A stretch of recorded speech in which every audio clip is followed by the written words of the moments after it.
يا مساء الحب والسعادة على الناس الحلوة بزيادة. النهاردة جايلكوا بأكلة جديدة اسمها الفتة المبكبكة. تعالوا بينا نشوف هنعملها ازاي. دلوقتي هنجهز الشوربة بتاعتنا اللي هنسقي بيها العيش. هنحط مع المية ملح وفلفل أسمر، ورق لوري وحبهان وفلفلاية وبصلاية، وهنحط الفرخة الحلوة بتاعتنا في المية علشان تستوي، علشان تعمل الشوربة الحلوة الجميلة اللي هنسقي بيها العيش. وهنسيبها على النار تستوي على نار هادية لغاية ما تعمل الشوربة، ونروح نجهز العيش بتاعنا لغاية ما تخلص الشوربة. العيش بتاعنا النهاردة لقيته ناشف، ما كانش ينفع اللي هو يتعمل سندوتشات. قمت انا فكرت وقلت ايه، لا ده انا اروح اعمله الفتة المبكبكة اللي انا بحبها. جبته وقطعته حتت كبيرة. اياكم اللي انتوا تقطعوه حتت صغيرة كده هيبقى بسيسة معاكم ومعجن ومش حلو. انا عايزاها حتت كبيرة علشان يبقى عامل زي الرقاق المورق الجميل المسقي بالشوربة. وهنجيب ميكس ما بين الزبدة والسمنة، هنسيحهم على النار وهنسقي بيهم العيش علشان يتشرب كل السمنة والزبدة مع بعض. ممكن دلوقتي تقولولي ان الزبدة والسمنة كتير قوي على العيش. هقول لكم لازم الفتة تبقى متشربة جامد بالزبدة والسمنة علشان خاطر اما تيجي تتحمص تبقى طعمها طعم. هي معروفة ان الدهون بتاعتها بتبقى كتيرة شوية. تعالوا بينا نحطها في الفرن كده عشان تتحمص وتبقى جميلة وطعمها طعم وتبقى جاهزة للشوربة.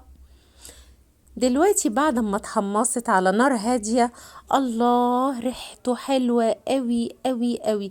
العيش ريحته حلوة قوي وطعمه جميل جميل جميل، متحمص ومقرمش حلو قوي، والله يتاكل لوحده يا جماعة.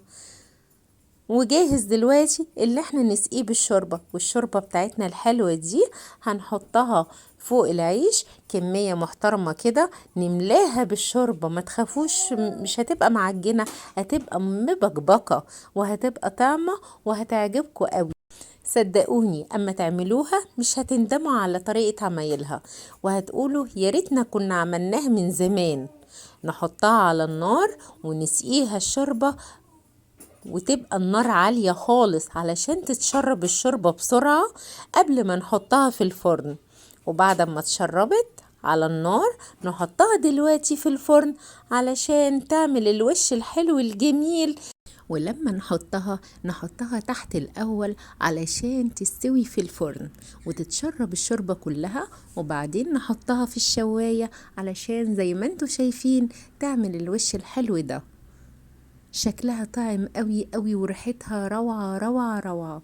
وانا قدمتها دلوقتي مع الرز الجميل والفراخ، حمرتها معاها شوية سلطة والشوربة الجميلة الحلوة بتاعتنا. قدمتها في الطبق شوية رز الأول، وبعدين نحط قطعة حلوة محترمة كده. شايفين عاملين ازاي؟ عاملة زي الرقاق بالظبط المورق الجميل المتشرب بالشوربة.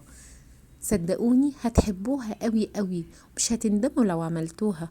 تعملوها لولادكم تفرحوا بيها حبايبكم. طعمها طعم قوي قوي قوي. عايزة بجد اللي انا اخلص الطبق كله بحاله. ولازم يتاكل معاها الفراخ متحمرة، هي كده لايقة عليها. ما ينفعش فراخ مشوية، بحس انها مش لايقة عليها. حمرناها ودايبة دوب، طعمها في منتهى الروعة. صحتين وعافية على بدنكم. استنوني مع طبخة جديدة من مطبخ كوكي.